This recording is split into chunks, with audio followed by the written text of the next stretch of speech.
Sama halnya kayak kita melihat kesetaraan yang sekarang lagi viral banget gitu, kesetaraan gender ya gitu, kayak melihat cewek sekarang udah bisa ini, bisa itu. Yang pertama ada sosionalisme, kemudian ada sosiodemokrasi, dan juga dibalut dengan ketuhanan yang Maha Esa. Diskusi adalah medium yang dimana gagasan-gagasan bertemu, berbenturan, dan mewujudkan solusi yang lebih baik. Tidak ada pengetahuan yang lebih kuat daripada yang diperoleh dari diskusi. Halo semuanya, aku Rasendria Putra Susanta, dan di sini aku berkesempatan untuk memoderatori diskusi kita pada sore hari ini. Nah, topik yang kita akan bawa nih seru banget teman-teman. Kira-kira topik apa yang kita bawa nih Kak? Belum tahu ya? Oke. Topik yang akan kita bawa ini yaitu marhenisme dan relevansinya dalam perkembangan zaman. Buat teman-teman yang belum tahu mungkin biarkan aku jelaskan sedikit ya. Marhenisme ini merupakan sebuah ideologi yang digagas oleh seorang proklamator, yaitu presiden pertama kita, Bung Karno. Beliau mengatakan bahwa marhenisme ini merupakan ideologi untuk membela kaum tertindas. Pertanyaannya, kaum tertindas itu kaum tertindas yang seperti apa sih? Dan bagaimana cara kita membelanya? Nah, pertanyaan-pertanyaan berikut ini akan terjawab pada diskusi kita kali ini. Nah, di sebelah aku udah ada narasumber-narasumber yang keren banget nih, teman-teman. Mungkin di sini ada Mas Elang, bisa memperkenalkan diri terlebih dahulu.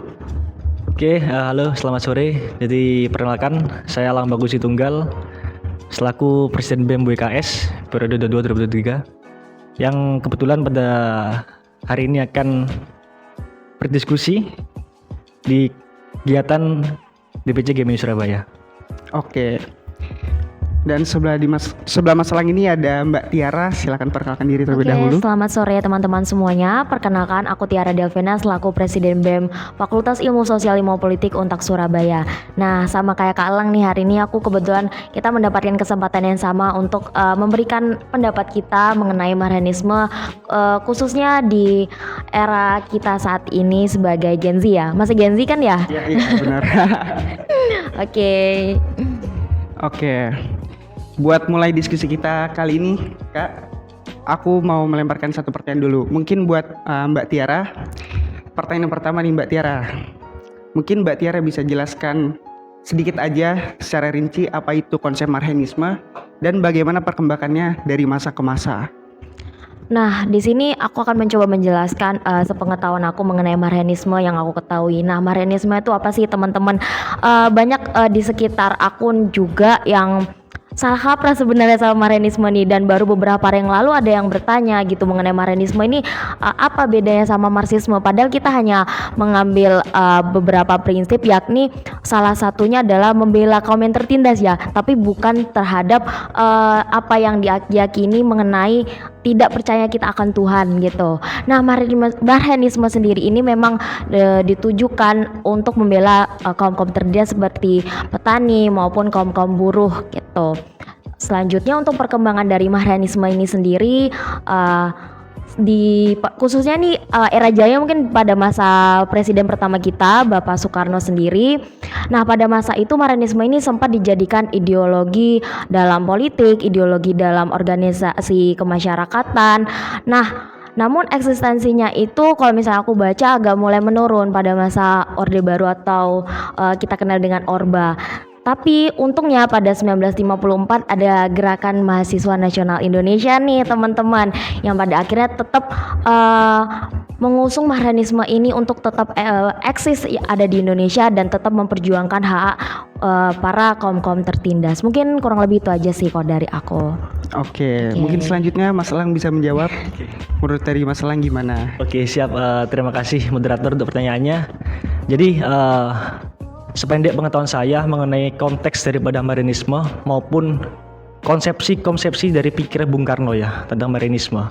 Memang secara awam maupun secara umum kita melihat bahwasanya marhenisme adalah sebuah hal atau sebuah ideologi yang bagaimana untuk membela suatu kaum tertindas.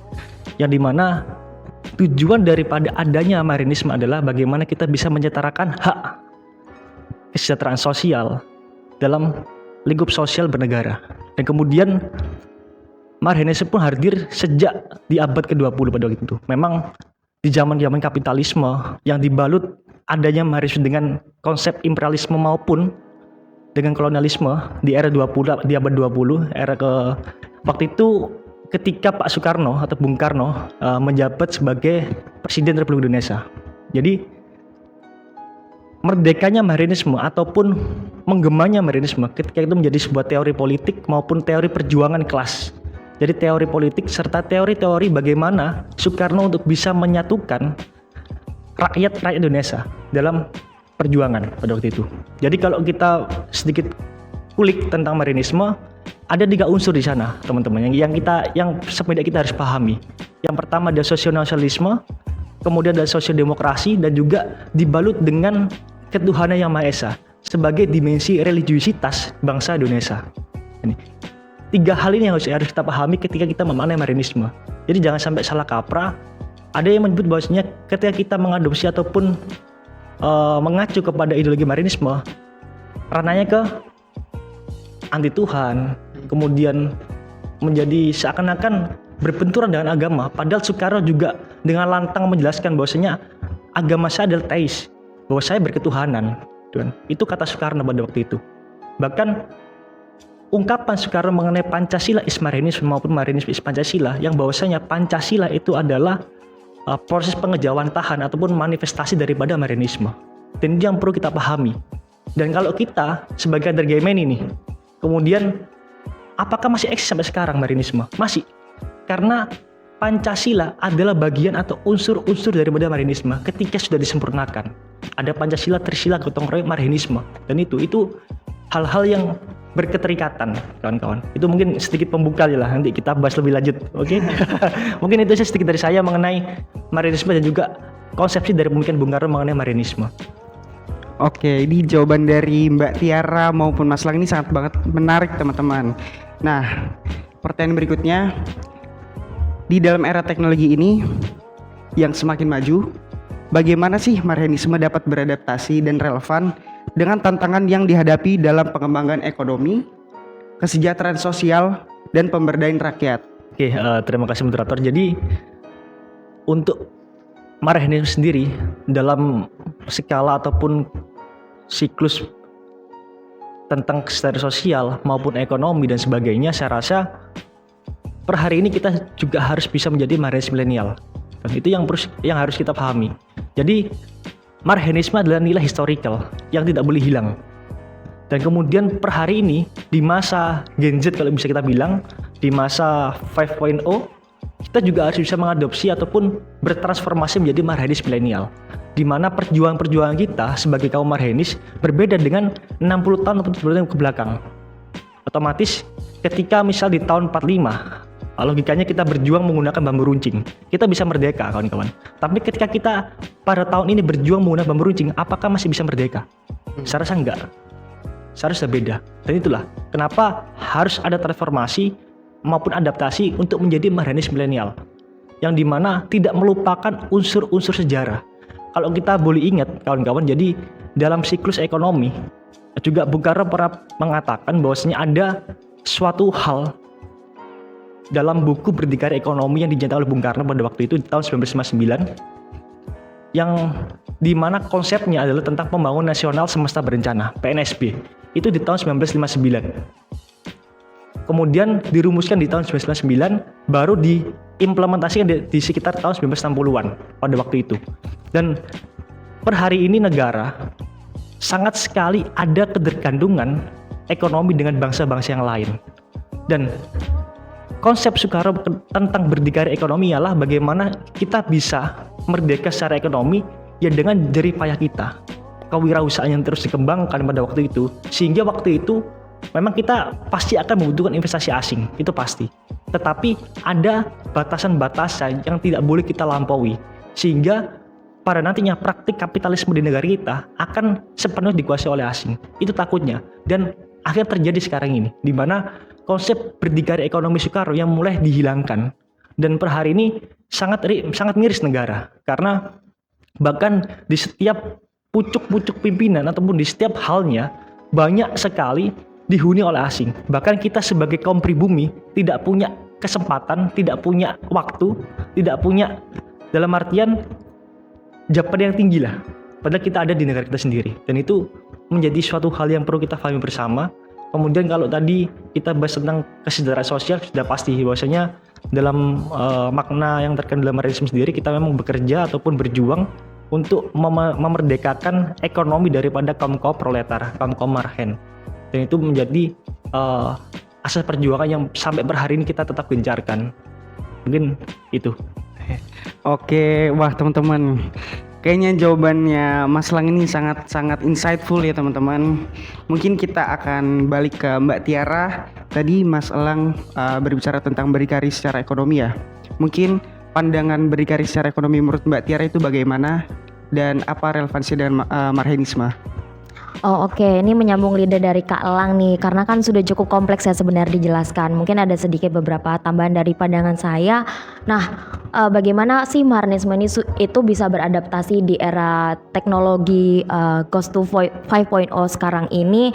Sebenarnya sesimpel kita sebagai generasi Z itu untuk mengikuti setiap perkembangan zaman yang ada, tapi kita tetap mempertahankan nilai-nilai Marxisme itu sendiri dan mengambil baiknya lalu membuang buruk dari adanya teknologi yang sangat canggih ini, karena memang secara tidak sadar kita tuh semua sudah tertindas sama kapitalisme, dan kita tuh secara tidak sadar sebenarnya kita tuh udah benar-benar tergerus oleh kapitalisme ini sendiri. Nah, maka dari itu sebagai generasi Z, terlebih kita kader-kader GMNI ini, nah kita tuh akan lebih baik membangkitkan kesadaran kita dan mengajak lingkungan di sekitar untuk tetap mempertahankan nilai Marxisme itu sendiri.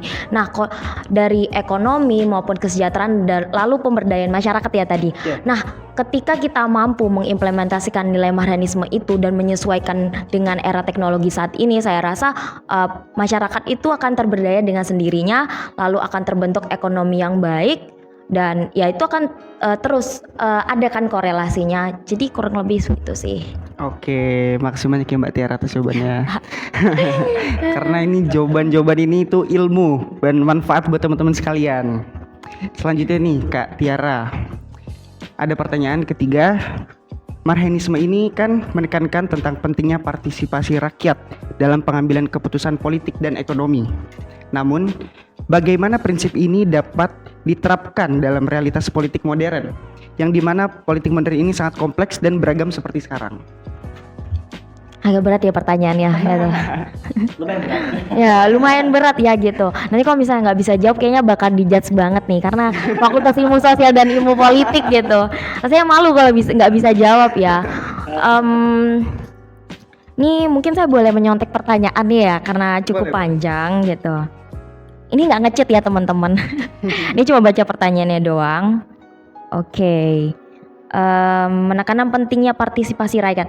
Nah, tadi kan sebelumnya aku sendiri udah menjelaskan bahwasannya pentingnya kesadaran ya, apalagi kita generasi Z. Dan memang apapun itu problematika apapun, memang yang menjadi peranan utama itu kan adalah partisipasi. Tapi di sini bukan hanya sekedar partisipasi, cuma ikut-ikut doang gitu. Tapi partisipasi sini benar-benar yang ikut serta, lalu benar-benar memperjuangkan apa yang kita perjuangkan. Nah, bagaimana Marxisme ini bisa masuk ya ke dalam politik sekarang yang sangat beragam? Saya rasa masih akan simpel sih, karena Marxisme ini bukan ideologi yang berat-berat banget gitu loh. Yang pada intinya kita tuh hanya memperjuangkan kaum-kaum tertindas gitu. Jadi bukan ideologi yang aneh-aneh gitu. Dan sudah dijelaskan tadi ya di awal juga sama Kak Elang. Jadi masih tetap relevan kok, mau dari partai politik yang macam apapun itu. Saya rasa Marxisme akan tetap bakal membaur dengan sejalannya politik sampai kapanpun sih, karena bagaimanapun dunia ini maju gitu, tetap gitu pasti tetap ada kaum yang tertindas gitu. Oke, jawabannya bagus banget ya teman-teman. Selanjutnya mungkin dari Mas Lang. Gimana Mas Lang tanggapannya? Terima kasih. Jadi kurang lebih dari pertanyaan tentang bagaimana kita bisa memahami Marxisme dalam sebuah praktik politik sekarang ini ya, yang memang disesuaikan dengan era modern sekarang. Benar. Jadi memang ketika kita membahas mengenai konteks politik dalam Marxisme, kemudian dibahas di masa sekarang ini, apalagi terlebih di tahun 2023 ini, kita tahun politik ya. Nanti kok pas kita membahasanya. Jadi memang ada sebuah hal dalam Marianisme yang tidak bisa kita kesampingkan dalam berpolitik. Mungkin juga kawan-kawan ada satu hal paling fundamental dalam berpolitik adalah etika berpolitik. Dan etika berpolitik ini memang tidak diatur secara langsung dalam Marianisme.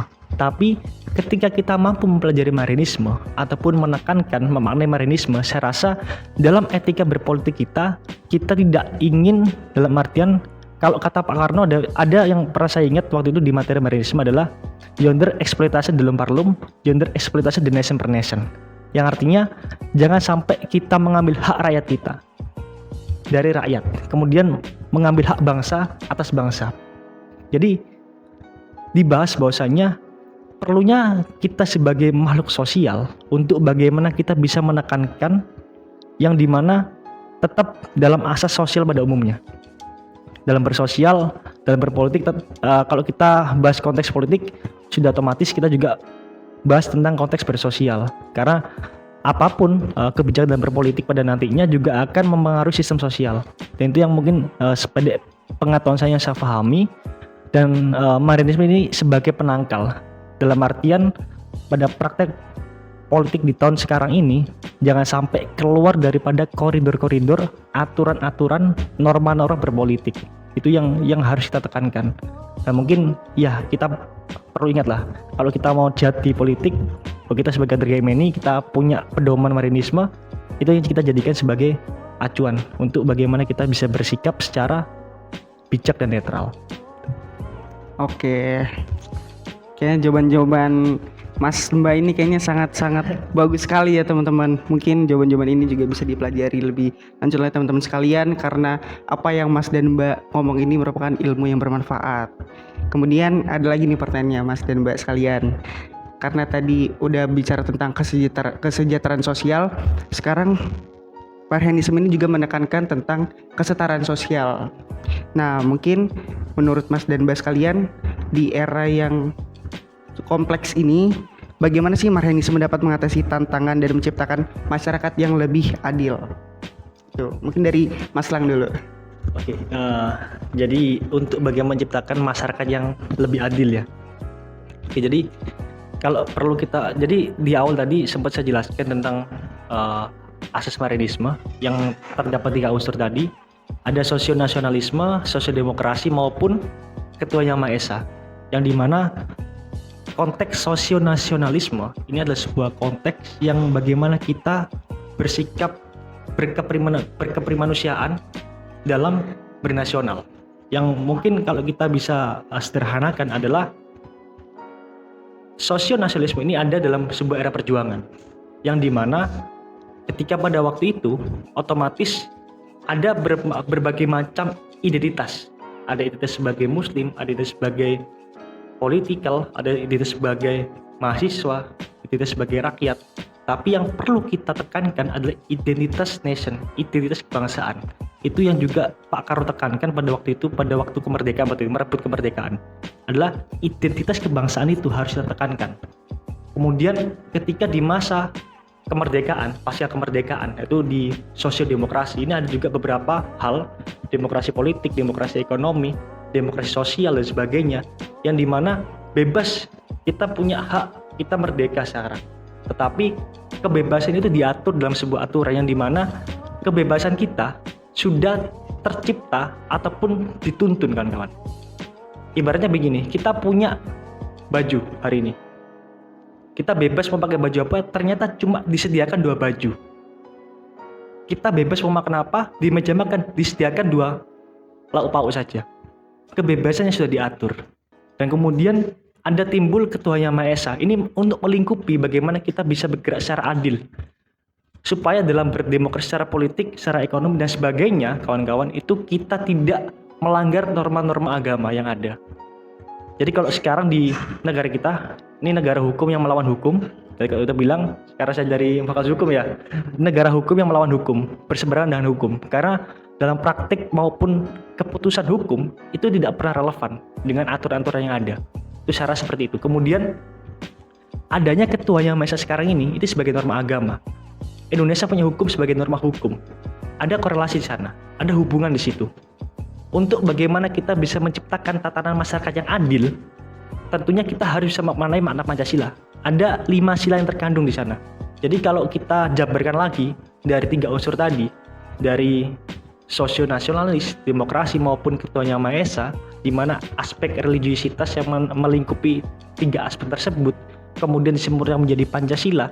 Ketika kita bisa mengamalkan Pancasila dengan baik dan bijak, saya rasa kesetaraan sosial, keadilan sosial itu bisa akan terlaksanakan karena sudah tercantum di Pancasila. Yang pertama ada ketuhanan yang Maha Esa, yang kedua dan seterusnya sampai keadilan sosial bagi seluruh rakyat Indonesia. Nomor 5. Itulah. Makanya sekarang sederhananya kalau kita memang mau mencapai tatanan masyarakat yang adil dengan konteks Marianisme, ya kita maknai Pancasila itu tadi. Kita betul-betul amalkan Pancasila, karena amalan Pancasila hari ini hanya ada ataupun tuntas terlaksana hanya di mata pelajaran PPKN, tapi tidak tuntas dalam pengimplementasian di masyarakat.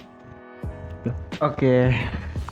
Menurut Mas Elang ini, dengan menciptakan masyarakat yang lebih adil ini kita harus mengamalkan Pancasila. Nah, kalau menurut Mbak Tiara itu kayak gimana? Nah, aku sepakat sih sebenarnya sama pendapatnya Kak Elang ya gitu. Dengan kita mengamalkan nilai dari Pancasila itu, maka kesejahteraan itu akan ada, keadilan itu akan ada. Dan kita tuh tahu bahwasannya Pancasila itu di tiap-tiap butir Pancasila itu ada nilai Marianisme, betul tidak? Nah, jadi ketika kita mampu mengamalkan dari butir 1 sampai butir 5 Pancasila itu, kita mampu menciptakan keadilan sosial untuk negara ini baik sekarang maupun ke depannya. Nah, kalau misalnya melihat di zaman digital ini ya gitu, kita tuh bisa loh untuk langsung segera mengimplementasikan, sama halnya kayak kita tuh untuk memperjuangkan kesetaraan pun sekarang udah nggak pakai bambu runcing ya gitu. Cukup kita menyuarakan di dalam media sosial gitu, bikin campaign apapun itu akan lebih cepat terdengar. Terlebih netizen Indonesia itu sangat terkenal powernya dalam memviralkan apapun, betul tidak Kala? Nah, powernya netizen Indonesia ini bisa loh kita gunakan untuk memperjuangkan kesetaraan jikalau misalnya terdapat ketidaksetaraan yang kita lihat. Terlebih baru-baru ini kita ada demo ya Kak gitu. Nah, contohnya itu seperti itu gitu. Awal mulanya kan karena media sosial juga gitu. Barulah dari satu orang yang mengguncangkan media sosial, akhirnya banyak orang-orang lainnya yang ikut serta untuk memperjuangkan keadilan tersebut. Gitu sih. Wah, Cepet banget ya jawabnya ya. Cepet banget. Ya, pengennya panjang. Gitu. Aku nih ketiduran. tapi nggak apa-apa Kak, itu jawabannya udah bagus banget. Oke, thank you loh. Selanjutnya nih Kak, mungkin pertanyaan berikutnya agak lebih berat mungkin ya, karena ini mencakup globalisasi dan antar negara. Nah, menurut Mbak Tiara dulu deh, dalam era globalisasi ini dan ketergantungan ekonomi antar negara, bagaimana sih Marianisme melihat peran Indonesia dan bangsa-bangsa yang berkembang dalam mencapai kemandirian ekonomi dan keadaan global? Nah, kalau misalnya kita melihat Marianisme ini ya untuk mencapai ekonomi global ya, sebenarnya sangat disayangkan ya. Mungkin SDM dari Indonesia sendiri ini kita belum sadar bahwasannya kita memiliki sumber daya alam yang luar biasa dibandingkan negara lainnya. Jadi lagi dan lagi yang memang harus ditekankan di sini tuh adalah kesadaran sumber daya manusianya sendiri. Ketika kita sadar, kita tuh jadi tahu bahwasannya kita tuh memiliki value dan akan menciptakan kemandirian tersebut. Nah, masih banyak masyarakat Indonesia ini yang masih tidak tahu dan tidak mau tahu. Nah, itu sih mungkin kesalahan pola pikir yang masih sampai saat ini terjadi. Sama halnya kayak kita melihat kesetaraan yang sekarang lagi viral banget gitu, kesetaraan gender ya gitu, kayak melihat cewek sekarang udah bisa ini bisa itu gitu, cara tidak langsung kalau misalnya udah bisa ini bisa itu berarti dia akan mandiri gitu. Sama kayak misalnya sumber daya manusia yang ada di Indonesia, kalau satu sama lain mereka tahu gitu apa yang dimiliki potensi dalam negara ini, kedepannya akan tercipta gitu perekonomian global yang lebih mandiri lagi, dan kita bisa menekan kurangnya ketergantungan kita dengan negara lain gitu. Kalau bisa ya negara lain yang ketergantungan sama kita gitu. Dan pada faktanya sebenarnya iya, bener kan? Nah, kita banyak banget loh sumber daya alamnya. Nah, mungkin kita langsung nanya aja ya pendapatnya Kak Elang nih gitu. Kayaknya netizen mungkin akan iya gitu. Langsung Ganti aja. harus kita cover. Ya. Ayo Kak Lang, gimana mungkin pendapatnya? Oke, jadi mungkin tadi juga sudah dijelaskan sama Mbak Tiar, juga sudah panjang, dan mungkin ya kurang lebih seperti itu. Tapi mungkin ada sedikit pendapat saya tentang bagaimana kita bisa mencapai kemandirian ekonomi. Saya rasa juga kalau saya tadi bicara di awal tentang konsep Bung Karno tentang berdikari secara ekonomi, yang ada dia menerapkan suatu kebijakan PNSB, Pembangunan Nasional Semesta Berencana di tahun 1959 dirumuskan oleh dia, itu juga menjadi salah satu faktor yang bagaimana kita harus adopsi sekarang di masa sekarang ini.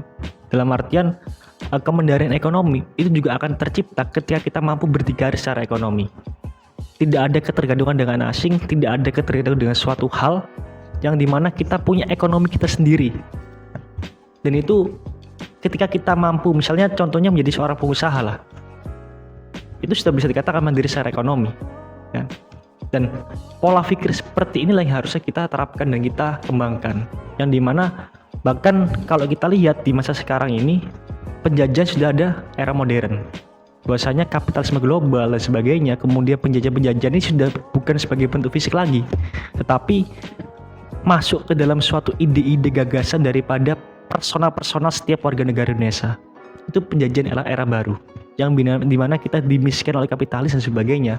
Pola pikir kita dirubah sedemikian rupa sehingga bagaimana kita tidak bisa merdeka di negara kita sendiri, bahkan secara ekonomi, secara finansial. Dan itu hal yang harus kita rubah. Kalau di zaman Bung Karno dulu, waktu itu memang dia menolak beberapa investor asing, menutup asing untuk masuk Indonesia. Sekarang luar biasa Jokowi, tadi Bapak Presiden sekarang luar biasa, asing yang masuk ke Indonesia sangat luar biasa. Dalam segala aspek, segala lini, segala hal, itu bahkan semua bisa dikuasai oleh asing. Tidak ada pembeda di sana antara kaum pribumi dengan kaum-kaum asing. Ini kesalahan kita yang harus kita per hari ini kita pahami, dan kita dalam artian ya perlu kita carikan solusinya seperti apa. Dan kemudian memang dalam setiap sebuah pembangunan, sependek pengetahuan saya, memang kita perlu membutuhkan investasi, dan kadang kita juga perlu asing untuk itu. Dan ada koridornya, ada step by stepnya, ada aturan mainnya. Jadi asing punya tempat, kita juga punya tempat. Nggak semua harus disamaratakan. Kalau kita samaratakan, otomatis secara sumber daya manusia, secara pemikiran kita kalah dengan mereka. Karena apa? Teknologi kita sudah tertinggal. Kalau di luar negeri sudah dia pakai LTE, di sini kita atau 4G, kadang di Indonesia masih 3G, masih 2G dan sebagainya. Di luar sudah bisa menggunakan robot, kita masih baru mau menciptakan. Nah, ini kita sudah ketertinggalan secara teknologi, yang otomatis sumber daya manusia ataupun kualitas kita juga tertinggal. Dan kemudian dari sini perlu kita pahami konteks ini, bahwasanya memaknai konsep berdikari ekonomi dari Soekarno, kemudian diterapkan di masa sekarang ini untuk mencapai kemandirian secara ekonomi. Kemudian juga menumbuhkan spirit pertarungan dengan asing, bagaimana kita memang punya kesempatan, kita punya tempat, dan kita punya kekuatan untuk masuk ke sana. Mungkin itu sedikit dari saya. Mungkin itu nggak bisa disebut sedikit ya, itu banyak ya kayak. Oke, ini nggak kerasa banget teman-teman, kita berdiskusi ini kayaknya udah mau hampir 30 menit deh teman-teman. Mungkin aku masih ada satu pertanyaan lagi ya Kak. Tapi mungkin kita kesampingkan dulu pertanyaan substansial. Mungkin ini pertanyaan tentang lebih ke personal dari Mas sama Mbak Tiara ini. Menurut Mas Elang dulu deh. Kalau bagi Mas Elang, apakah menganut ideologi marxisme ini memberikan kontribusi yang banyak bagi Mas Elang, dan sudahkah sejauh mana marxisme membawa Mas Elang menjadi sosok yang lebih baik dari sebelumnya? Singkat, ya saya ada sekarang ini juga sebagiannya ada karena saya mempelajari marxisme. Jadi dalam setiap langkah saya semenjak menjadi mahasiswa, waktu itu saya di KTD tahun 2019, di KTD cabang waktu itu, dan baru pertama kali saya mengenal marxisme di tahun 2019. Dari saya yang dulu orang yang anti organisasi, saya yang dulu anti sama gerakan-gerakan apa nggak jelas, nggak paham apa itu politik dan sebagainya, hukum dan sebagainya, dari masuk saya ke GMNI saya mengenai Marianisme, bahwasanya ternyata jangan kita berpikir idealis. Jadi bahkan kalau kita pada nantinya harus berpikir secara pragmatis ataupun oportunis karena suatu kesempatan, saya rasa kita perlu mengesampingkan idealis kita. Jadi tidak selamanya manusia itu berpikir secara idealis. Ada di suatu bab-bab tertentu kita berpikir pragmatis maupun oportunis dan sebagainya. Ada kalanya kita mengesampingkan solidaritas untuk memberikan individualitas. Ketika individualitas adalah pilihan terakhir. Kemudian sejauh mana Marianisme membawa saya? Bahkan Marianisme mungkin juga punya andil dalam setiap pemikiran saya hari ini, dan juga bisa mencerdaskan. Dalam artian kita peka terhadap lingkungan sosial, kita berjuang untuk bagaimana kita mengangkat hak-hak masyarakat kecil, kaum tertindas dan sebagainya, buruh dan sebagainya, yang memang setiap hari kita perjuangkan dan kita lantangkan itu. Dan kemudian hari ini pun saya menyadari bahwasannya begitu pentingnya peran Marianisme dalam kehidupan dan setiap langkah saya. Nah, mungkin masih banyak konteks Marianisme yang perlu saya pahami, karena ketika kita membahas konteks Marianisme itu sangatlah kompleks dan sangat banyak saya rasa, dan tidak mungkin cukup tuntas 1, 2, 3 minggu kita baca, kita maknai. Jadi setiap hari pun kita harus memaknai Marianisme dan kita amalkan itu ajaran-ajaran Marianisme. Saya rasa ketika kita mampu mengamalkan itu, kita bisa menjadi orang yang satu langkah lebih baik daripada sebelumnya. Wah, jawabannya benar-benar sangat insightful banget teman-teman. Mungkin dari Mbak Tiara, gimana tanggapannya Mbak Tiara? Oke, setelah mendengarkan jawaban Kak Lang nih yang insightful dan sangat panjang gitu. Mungkin Kak Lang ini kan perjalanannya sudah lebih awal ya, karena KTD-nya udah dari 2019 nih. Kalau misalnya aku sendiri itu baru KTD itu di 2022. Tapi alhamdulillahnya adanya Marianisme ini tentunya memberikan kontribusi ya untuk pribadi aku. Sama halnya sama Kak Lang, aku tuh benci banget sama organisasi. Aku tuh benar-benar sebenci itu dan nggak suka itu sama organisasi, sehingga membentuk pribadi aku tuh sangat individualisme. Nah, individualisme itu kan salah satu kapitalisme ya gitu. Jadi terbiasa apa-apa tuh kayak ya udah gitu, nggak peduli, bodo amat. Dengan apa ya, memahami perlahan-lahan adanya nilai Marianisme ini, mulai mempelajari nilai Marianisme ini sendiri, menjadikan pribadi aku itu lebih peka akan lingkungan sekitar gitu, permasalahan sekitar. Dari yang sebelumnya aku kayak bodo amat deh gitu, Indonesia mau ada masalah apa gitu, mau dia gimana gitu, mau presiden kita kenapa-napa ya udah gitu. Tapi sekarang aku tuh lebih peka, lebih mau tahu gitu, karena kalau nggak mau tahu ya agak malu juga ya teman-teman. Jadi adanya kepekaan sih yang mungkin lebih meningkat dari personality aku sekarang. Nah, sejauh mana pengimplementasiannya ya. Nah, untuk sejauh mananya ya itu. Nah, karena adanya perubahan ya. Manusia itu kan pasti selalu berubah. Karena ada perubahannya dari perilaku aku yang sangat kapitalisme ini, akhirnya kapitalisme di dalam diri aku tuh mulai runtuh gitu, dan adanya Marianisme ini juga menghantarkan aku menjadi aku yang sekarang gitu, dan memberikan apa ya, sedikit tantangan bagi diri aku sendiri untuk ingin lebih tahu mengenai Marianisme dan mengajak teman-teman sekitar aku, ayo pahami nilai Marianisme ini, dan kita bareng-bareng perlahan-lahan ya kita membangkitkan nilai Marianisme ini di era digital, dan ya bareng-bareng lah sama-sama teman-teman Gen Z gitu. Yang Gen Z aja gitu. Yang milenial nggak mau ikut nggak apa-apa. Oke, kayaknya mungkin Marianisme ini menjadi salah satu batu loncatan Mas Elang dan Mbak Tiara bisa jadi presiden BEM mahasiswa, presiden BEM fakultas. Mungkin Marianisme ini sangat berdampak sekali bagi individu-individu yang ada di sini. Bagi saya pun juga sangat berdampak sih Marianisme itu. Oke, Kak, kayaknya pertanyaan aku udah habis. Jadi mungkin diskusi kita kali ini hanya itu saja. Sebelumnya aku mau mengatakan bahwasannya Marianisme ini, walaupun ideologi yang digagas oleh Bung Karno sudah lama sekali, akan tetapi relevansinya masih terasa sampai sekarang. Walaupun perkembangan zaman dan globalisasi menjadi kompleks, akan tetapi banyak solusi-solusi yang masih bisa diberikan oleh marhanisme. Oke, mungkin itu aja dari aku, dari Kalang. Ada yang mau ditambahkan? Mbak Tiara gimana? Sudah cukup, nggak ada kata-kata hari.